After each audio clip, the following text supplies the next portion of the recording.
AITA for not helping pay my friend's $5,600 birthday dinner bill. She's used to eating at other people's expense.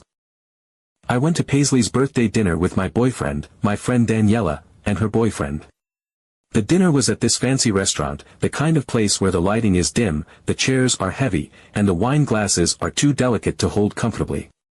It was a group of about 17 people total, a big gathering, and I already knew going in that the bill situation might be a problem. Last year, something had happened at Paisley's birthday dinner that left a bad taste in my boyfriend's mouth, and he was adamant that we would not be part of a shared bill situation this time. I wasn't at her birthday dinner last year, but Daniela was, and she had told me about it. Apparently, at that dinner, one of Paisley's friends put the entire bill on her card under the assumption that everyone would Cash App or Venmo her their share. But not everyone did. By the end of the night, she was stuck with an $800 shortfall, which led to drama and lingering resentment. My boyfriend had heard about this mess and decided that he wanted nothing to do with a repeat of that situation. Knowing this, I called the restaurant beforehand to check their payment policies. They told me that while they could not split the bill at the end of the night, meaning one person would have to pay in full either in cash or on a single card, they could set up separate tabs for guests from the beginning. This meant that my little group of 4 could have our own tab while the rest of the party handled theirs. That seemed like the perfect solution, so when we arrived at the restaurant, we made sure to set that up immediately. Dinner itself was nice, at least at first. The restaurant had a lively atmosphere, and everyone seemed to be in good spirits, chatting, laughing, and drinking. The kind of place where you can tell everyone is trying just a little bit harder than usual, wearing their best outfits, checking their posture, holding their glasses with an air of sophistication. Since it was a birthday dinner, people were ordering freely, indulging a little. Cocktails, appetizers, entrees, desserts. No one was paying much attention to prices, at least not openly. At some point during the meal, Paisley offered me some caviar. She knew I had never tried it before, and she was excited for me to experience it. I hesitated for a second, I wasn't sure if I'd even like it, but I didn't want to be rude, so I took a cracker, spread with whatever fancy caviar she had ordered, and ate it. It was salty, briny, kind of an acquired taste, but not bad. I thanked her, and the dinner carried on. Because we had a separate tab, we were able to settle our bill early. Between the 4 of us, me, my boyfriend, Daniela, and her boyfriend, our total came out to about $650 before tip. Pricey, but we had planned for it, so we paid and then just sat, finishing our drinks and making small talk while the rest of the table continued their meal. About 30 minutes later, the bill for the rest of the party came out, and that's when things took a turn. Almost immediately, the mood shifted. I could sense the tension at the other end of the table as people started looking at the bill, doing quick mental math, pulling out their phones. There was a lot of hushed murmuring, people subtly glancing at each other, likely calculating their shares. The same thing that had happened last year was happening again. Some people had ordered lavishly, expecting the cost to be split evenly, while others were now realizing they'd be stuck covering more than they intended. Since our bill had already been paid, we decided it was a good time to head out. It was getting late, and we didn't want to linger while the bill drama unfolded. But as we got up to leave, Paisley's demeanor changed completely. She wasn't just irritated, she was mad. She said it was rude that we had a separate bill, that it wasn't proper restaurant etiquette, that we should have just done what everyone else did and paid together. She was clearly taking it as a personal slight, like we had insulted her or deliberately excluded ourselves from the group. And then she brought up the caviar. She said that since I had eaten a cracker with her caviar, should contribute to their bill. She made it seem like I had taken something expensive from her and left her to foot the cost. I was taken aback. I had eaten 1 cracker with caviar. I had not even thought about it in terms of money, it was a tiny bite, a kind gesture from her. But now she was framing it as if I had benefited from her generosity and then abandoned her with the cost. I didn't want to argue.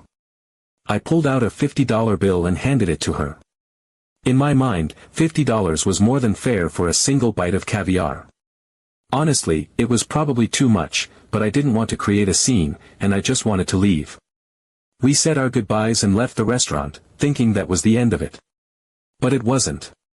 Later, Paisley made it clear that she was still upset. She felt that I should have contributed more to their bill. She said the $50 wasn't enough and that I owed her more money. She also said that we should apologize, for what, I wasn't even entirely sure.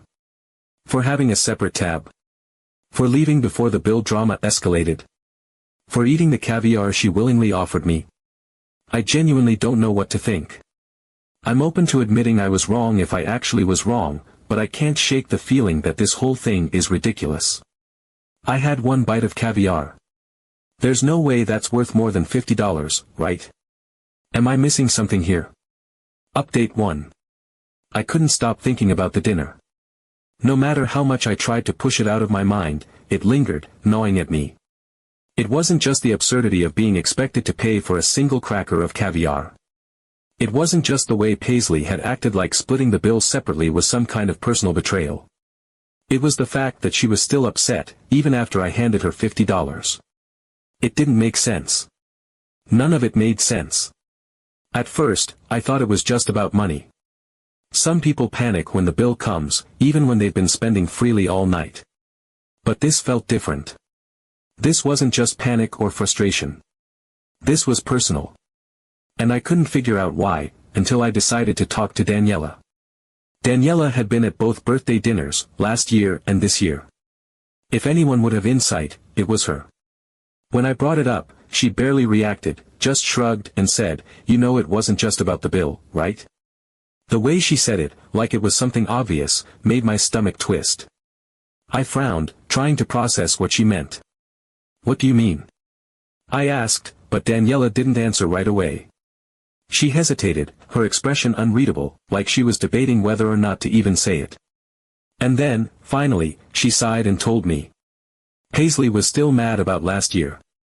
She hadn't let it go. I felt like the ground shifted under me. Last year? I wasn't even there. I had nothing to do with whatever happened that night. But as Daniela kept talking, the pieces started falling into place, and the more I learned, the more stunned I became. Apparently, last year's dinner had its own drama that, until now, I hadn't fully understood. My boyfriend had been put in an incredibly awkward position when he realized that not only was the bill being split evenly, but the tip was also being split equally across everyone. It might have been fine if everyone had been ordering similar things, but that wasn't the case at all. Some people were going all out, ordering the most expensive dishes, rounds of cocktails, extravagant appetizers.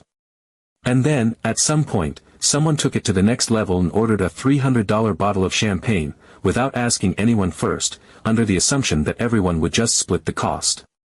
My boyfriend, who hadn't even touched the champagne, refused. He made it clear that he wasn't going to pay for something he didn't drink. He covered his share of the bill, tipped accordingly for what he had ordered, and that was it. Simple. Reasonable. But apparently, that moment was like a match to gasoline. The second he spoke up, other people started hesitating. He had broken the illusion. Once he made it clear that he wasn't going to pay extra just to keep the peace, others started following suit. Some of them had only had a small meal, a single drink. They weren't about to subsidize a night of luxury for people who had been ordering without restraint. And when the reality hit, when the people who had assumed they'd get away with spreading their excessive spending across the group suddenly realized they were on their own, it turned into a full-blown problem. And here's where it got even messier. Paisley had been one of the people drinking the champagne. She had been enjoying it freely, assuming that, as always, the cost would just be absorbed by the group. She had not planned to pay for it. But when my boyfriend refused, and others followed, she was suddenly faced with a bill that was much higher than she had expected. And she blamed him for it. She thought he had ruined the atmosphere. That if he had just stayed quiet and gone along with it, no one would have questioned anything, and the night could have ended smoothly. But instead, he had forced people to confront their spending. He had made them think about what they had actually consumed versus what they were being asked to pay for. And for Paisley, that wasn't just an inconvenience, it was a personal insult. I sat there, reeling from what Daniela had just told me. I had spent all this time thinking the issue at this year's dinner was just about a separate bill or a bite of caviar, but it had nothing to do with that. Paisley had been waiting for an opportunity to get back at my boyfriend. And since he wasn't the one she could go after this time, she had turned her frustration onto me. It wasn't about etiquette. It wasn't about fairness. It wasn't even really about money. It was about revenge. That's why she had made such a big deal about the separate bill. That's why she had latched onto the ridiculous caviar excuse. That's why, even after I gave her $50, an amount that was probably 10 times what that single bite of caviar was worth, she still wasn't satisfied. She didn't actually want compensation. She wanted me to feel guilty, to feel like I had done something wrong. She wanted me to be uncomfortable, to be punished. It all made sense now. She had been carrying this resentment for a year, waiting for the right moment to make someone pay for it. And this year, I had just been the most convenient target. So it wasn't just about the bill. She was just looking for an excuse to make me feel guilty. Update 2. I tried to move on from the whole thing. I really did. I told myself it wasn't worth the frustration, that Paisley's tantrum over a single bite of caviar wasn't my problem, that I had done nothing wrong. I went through every logical step in my head. We had paid our bill fairly, we hadn't left anyone hanging, and I had even given her money for the ridiculous caviar incident just to smooth things over. There was no reason for me to feel guilty. And yet, no matter how much I tried to push it aside, the situation kept gnawing at me. It felt like an itch just beneath my skin, something I couldn't quite reach, something I couldn't scratch away. It wasn't just the confrontation at the restaurant. It was the way she had insisted on making me feel guilty, the way she had refused to let it go even after I handed her a $50 bill for something that wasn't even remotely my responsibility. It wasn't about the money, at least, not in the way she made it seem. There was something else, something deeper. Her anger had been too sharp, too calculated. The way she framed it, twisting the situation so that I somehow owed her something, the way she latched onto that tiny detail as though it was some massive injustice, it all felt too intentional. I couldn't shake the feeling that there was more to the story. That something was lurking just beneath the surface, something I hadn't yet put together. I kept replaying the night in my head, the way she had looked at me when she demanded the money, the way she had acted so self-righteous about the separate bill. It was like she was looking for any reason to make me feel bad, to make me question myself. But why? Why go to such lengths over something so minor? So I decided to talk to someone else who had been at the dinner, someone who wasn't directly involved but had been there, watching everything unfold. I needed an outside perspective, someone who could confirm that I wasn't overthinking things. Maybe they would tell me that I was making a big deal out of nothing, that Paisley had just been in a bad mood, that it was all just some petty misunderstanding. I casually asked if everyone had finally settled their part of the bill, if the whole situation had been resolved.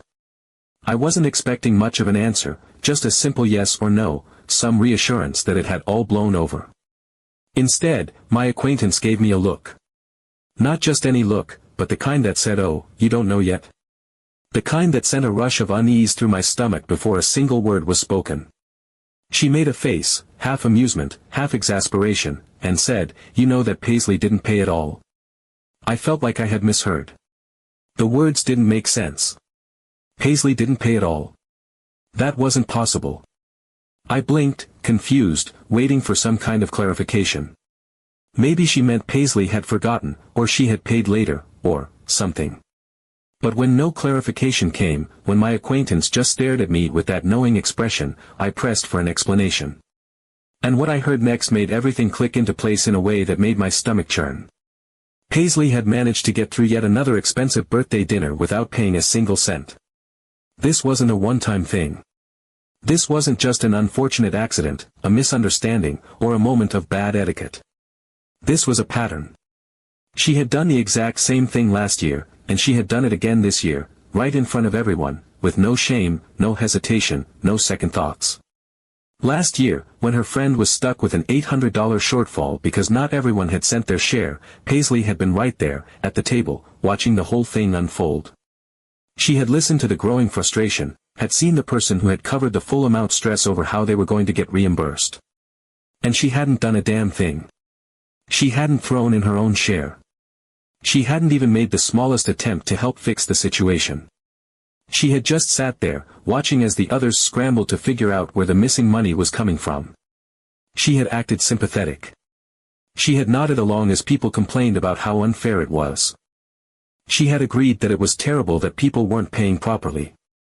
But she had never once reached for her phone. She had never once offered to help cover the gap.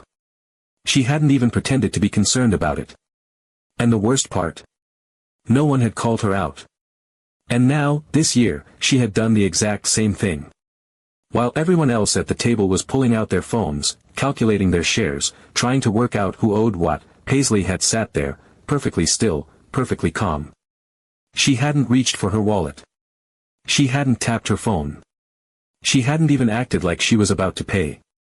She had just let the conversation swirl around her, let the numbers get thrown around, let the confusion mount as people tried to figure out why the final amount wasn't adding up. People started murmuring, double-checking their calculations, looking around the table to see who hadn't sent their payment yet. And that was when Paisley had sighed dramatically, lifted her chin just enough to sound put upon, and said, "Well, I splurged on caviar, I treated everyone." That was her way out. She had used that single moment, her brief, completely voluntary decision to offer me one cracker with caviar on it, as an excuse to opt out of paying for her own meal. She had framed it as though she had already contributed, as though her generosity had balanced out whatever she supposedly owed. And somehow, unbelievably, it had worked. The confusion over the missing money, the awkwardness of trying to directly accuse someone in the middle of an already tense situation, the discomfort of calling someone out for not paying, it had all worked in her favor. No one wanted to be the person to say, "Wait a second, treating people to a small bite of something doesn't mean you're exempt from paying for your own meal." No one wanted to be the one to confront her directly. So they let it slide. Again. And this was why she had latched onto me that night. This was why she had made such an overblown spectacle about the separate bill. This was why she had fixated on the caviar, why she had gone out of her way to demand I pay for it even after I had already given her $50. It wasn't about etiquette. It wasn't about feeling insulted. It wasn't even really about the money. It was a distraction. A way to create just enough drama, just enough noise, just enough of a scene that no one would turn their attention toward her. Because while everyone was looking at me, she was slipping away unnoticed. And this is why she blew this situation up so much. This was a way to create a buzz so that no one would notice her real intention, to eat at someone else's expense again. Update 3. I had made my decision. I wasn't going to contact Paisley anymore. It was clear who she was and how she operated, and I had no interest in getting tangled up in her games again. I wasn't going to argue with her, wasn't going to chase down an apology, wasn't even going to bother explaining myself. People like her thrived on manipulation, on twisting reality until they came out looking like the victim. There was no point in engaging. I was done. For a few days, I felt a sense of relief, like I had successfully closed that chapter. But then, out of nowhere, Daniela messaged me. The moment I saw her name pop up, I knew something had happened. The way she phrased it, the urgency of it, "Did you hear what happened?" made my stomach drop. And then she told me. It turned out that someone had finally had enough. One of the girls from the dinner, someone who had clearly been keeping quiet for too long, decided that she wasn't going to let Paisley get away with it anymore. And instead of whispering behind her back or grumbling about it in private, she went straight for the truth, right out in the open, where everyone could see. In the group chat that included most of the dinner guests, she called Paisley out directly. No beating around the bush, no vague comments, no passive-aggressive hints, just a straight-up question in front of everyone. "Paisley, how much did you pay that night?" Paisley, who was always so quick with an excuse, always so effortlessly charming, tried to redirect the conversation. She did what she always did, acted like the question wasn't serious, tried to shift the topic, made a joke, anything to avoid giving a real answer. But this time, it didn't work. People kept pressing. Others joined in. One person after another started asking the same thing, and as the pressure mounted, the truth finally came out. The number was exactly what I already knew it to be. 0. Paisley had paid nothing. Not a single cent. And the moment that was said out loud, it was like a floodgate had opened. People started talking, really talking. They started going back over every expensive dinner, every group outing, every moment that had once seemed like an oversight but now looked like a pattern. Someone brought up last year's dinner, when her friend had been left scrambling to cover the missing $800. Someone else remembered another dinner before that, where she had miraculously never pulled out her wallet but still enjoyed all the appetizers and drinks that were ordered for the table. More stories started pouring in, pieces of the puzzle coming together.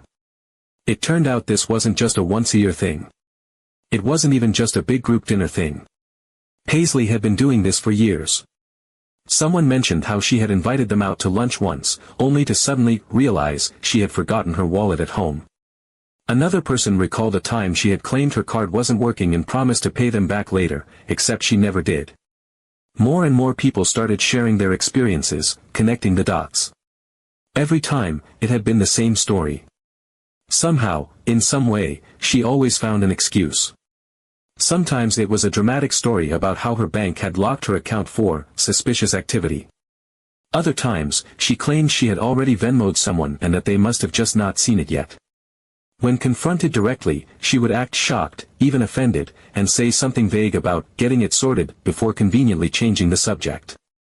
And the worst part was, before now, no one had really put all of it together. Everyone had assumed that their experience was an isolated incident. That maybe it really had been bad luck, an honest mistake, just one of those things that happens occasionally. But now, with all these stories out in the open, it was impossible to ignore. Paisley had never just been forgetful. She wasn't unlucky, and she wasn't dealing with some financial crisis that she was too embarrassed to talk about. She had been planning this. Every single time. She had made a lifestyle out of subtly getting other people to cover her expenses. She had mastered the art of creating just enough social discomfort that people didn't want to directly accuse her, didn't want to be the ones to make things awkward. But now, it wasn't just whispers or quiet frustrations. It was out in the open, and people were done with it. In the days that followed, her social circle changed almost overnight. People stopped responding to her messages. Plans that once would have included her suddenly didn't. Conversations in group chats moved on without her input. The silent tolerance she had relied on for so long had disappeared, and she was no longer getting away with it. But the funniest part came a few weeks later. Despite everything, despite the fact that she had to know that people were talking, despite the fact that she had lost most of her friends over this, she still tried to pull the same stunt again. She tried to organize another dinner party at a restaurant. She sent out invitations, tried to frame it as a casual, friendly get-together, something fun and relaxed. But everyone already knew how it would end. One by one, people ignored her messages. Some just left her on read. Others replied bluntly, making it clear that they weren't falling for it anymore. Sorry, but I don't want to be in a situation where I have to pay for someone else. The excuses varied, but the meaning was the same. No one was interested. No one was playing her game anymore. She had run out of people to trick. And that was it. The cycle was broken. The charm, the excuses, the little tricks that had kept her afloat for so long, they didn't work anymore. No one was fooled. No one was willing to play along. This time, everyone knew the truth.